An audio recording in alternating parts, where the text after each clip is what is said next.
Hello and welcome back to my channel. My name is Victoria Evans. I'm a science-based intuitive eating specialist helping you stop food fear, food guilt, and self-sabotage so you can eat effortlessly and feel amazing. So today we're going to be talking all about how to stop self-sabotaging yourself. This is something I used to do all the time, wondering why do I keep doing this to myself? And for me specifically, it was with food. I would be always self-sabotaging myself with food. I would wake up and tell myself today is going to be a new day. I'm going to get back on track and be good. And by the end of that night, things had gone totally haywire. I had maybe ordered a bunch of food and gone totally off what I had planned for the day. Eating everything in the kitchen, whether it be binging or just overeating. And then again, would have that moment before going to bed where telling myself, tomorrow's a new day. I'll get back on track, planning out what I'll have for breakfast and lunch and dinner, only to deviate from that and stray from that yet again. And each time, just losing more and more confidence and more trust in yourself. So if that sounds like you, and this video also, I'm going to be referencing it in relation to food, but this also has to do with, if you're someone who struggles with drinking, self-sabotaging, or shopping, or not going to the gym, or really any behavior that you're wondering, why do I keep doing this to myself? Why do I keep setting myself up to sabotage, even though in your core, you want to be doing differently. You want to be showing up for yourself in a better way. So if any of that resonates with you, then keep watching. Now, before I get into my tips, I want to share with you that if you are someone who is self-sabotaging, there is actually nothing wrong with you. You are not broken. You are not failing, which can sound like a bit of a strange thing, but honestly, it's the reality and it's the truth. And once I understood that, once I understood what self-sabotage actually was, I could start working with my body, working with my biology instead of against it. So once you understand your own biology, once you understand what's going on in your body, it's so much easier to make that change. So here is the reality of the situation. Self-sabotage is actually self-protection. Like I said, there is nothing wrong with you and you're not broken if you're engaging in self-sabotage because you're doing it for a very specific reason. Your body is basically trying to keep you safe. Now, that might sound kind of confusing, so let me give you some examples. So maybe, you wake up in the morning and you have your coffee and maybe no breakfast or a little bit of breakfast. And for lunch, you have a little salad and some chicken, and it gets to the end of the day and it's after dinner and you find yourself eating a whole bunch of food. We might think to ourselves, I ate so well all day, why am I self-sabotaging in the evening? Well, if we look at it from the lens of our body getting enough energy, enough nutrients, and allowing us basically to stay alive, which is our body's number one goal, survival, or if we're looking at it from that lens and we haven't acquired enough of those things, right, to stay alive for our body to function properly, then us eating a bunch of food is, again, it's not self-sabotage. It's our body protecting us from having too low energy, not getting the proper nutrients and minerals and all those things, right? Another example is if you're someone who growing up, you never learned how to feel your emotions and how to process them. Maybe in your family, it wasn't feeling safe for you to express how you're feeling, or parents were always fighting. You had to always kind of shut down your emotions and what was going on inside of you. So now when you have an emotion coming up, maybe you had something happen at work or a fight with a partner or a family member, and you find yourself eating, for example, a whole bunch of food, or maybe you're drinking or whatever that thing is, right? And thinking to yourself, why do I keep self-sabotaging? Why do I keep doing this to myself? Well, our body recognized that you're having these big emotions coming up. You didn't know how to process them and deal with them because you never learned how to do that, right? And so for our body, what it feels is unfamiliar, it sees as unsafe.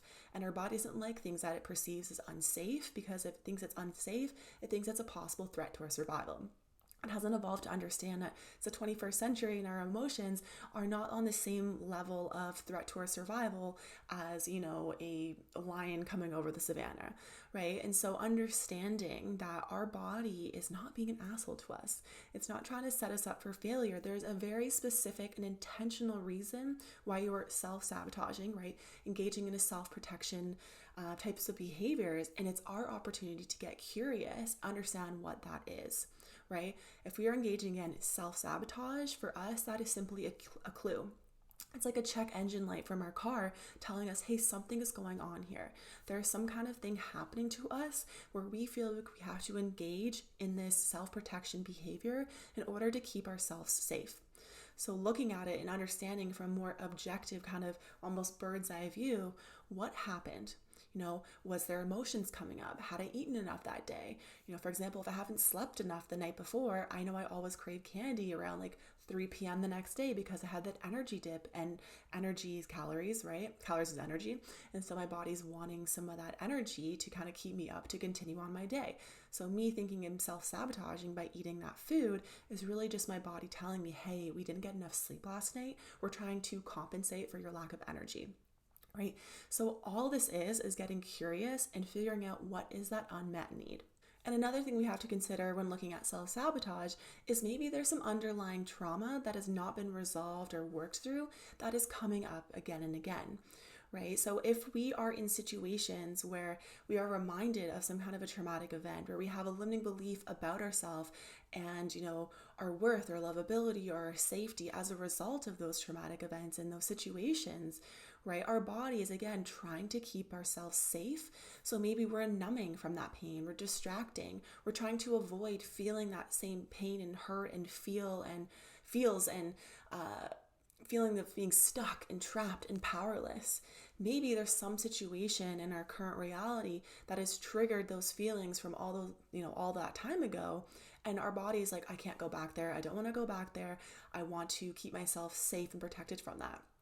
That might look like eating as a way to, numb yourself and help yourself avoid those feelings and those emotions and that stress and all of that stuff happening again to your body. So again, what we think is maybe self-sabotage is really our body trying to protect us from that pain it felt all that time ago, or maybe even recently, right? That we are not able to fully process because it was so traumatic and it was so difficult, and our body's trying to, again, keep us safe. That's the only thing your body's trying to do, is to keep you safe. So it's always a self-protection move.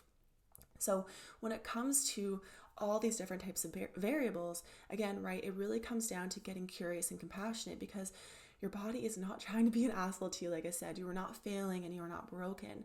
It's our opportunity to get curious and ask yourself, okay, what might be going on here, right? Having that kind of detective mindset, because our body's always sending us messages and we have to be able to be the ones to listen and interpret what those messages are. So with all that said, I have a couple different tips for you. In addition, right, to be checking in with yourself and remaining curious about what's going on, I also encourage you, which is maybe a little bonus tip here, to maybe write down. So if you're noticing you're always self-sabotaging, doing a certain thing, self-protection, right? If you're always doing a certain thing, right, maybe that's overeating after dinner, this is your opportunity maybe to get curious and start noting down what had happened that day or the day before, right? How did you eat enough that day, and being honest with yourself, right? Or was there something that's stressful that happened at work, or a fight with someone, or maybe you're depriving yourself of these foods and making them off limits, which makes you want them more. So try to kind of get curious, and in my programs I call this trigger tracking. So tracking your triggers, and I have different steps for that, basically to kind of work backwards, understand what led up to that moment happening, because there's a reason it's happening. Like I said, it's not you self-sabotaging, it's self-protection. So that's kind of a little bonus tip, I guess, in terms of tracking what those triggers are, the things that lead up to that self-sabotaging moment. So my first tip for you is nervous system regulation. This is so crucial. It is so core to so much of what I teach, because at the end of the day, your nervous system is dictating which state you are in, and that state will dictate your entire life. How you perceive the world, your thoughts, the story you tell yourself, everything is dictated by which state your nervous system is in. And so when we are engaging in self-sabotaging, right, behaviors, self-protection behaviors, it's because we're in a survival state. Our body feels unsafe, it feels like there's some kind of a threat in our environment. And so what we need to do is, first of all, remove that judgment and shame for wanting to engage in that self-protection behavior, because shaming ourselves is just adding on more pain, which kind of continues to push us into that survival state.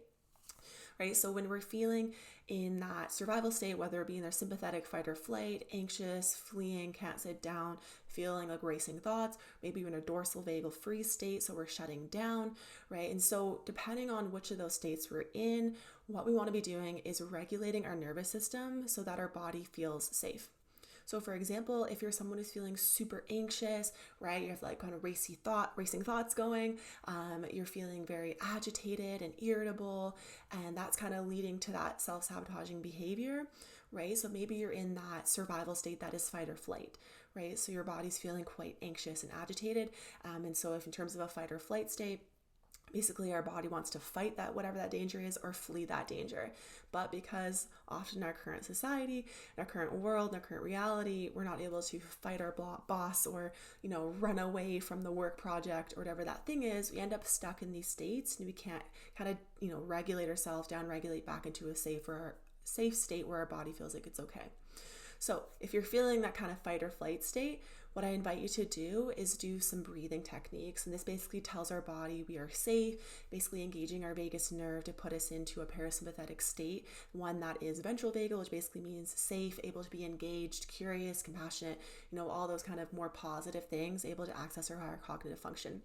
So a super simple one for this would be inhaling to the count of 4. So inhale through your nose or through your mouth, whatever feels better for you, to the count of 4. 1, 2, 3, 4.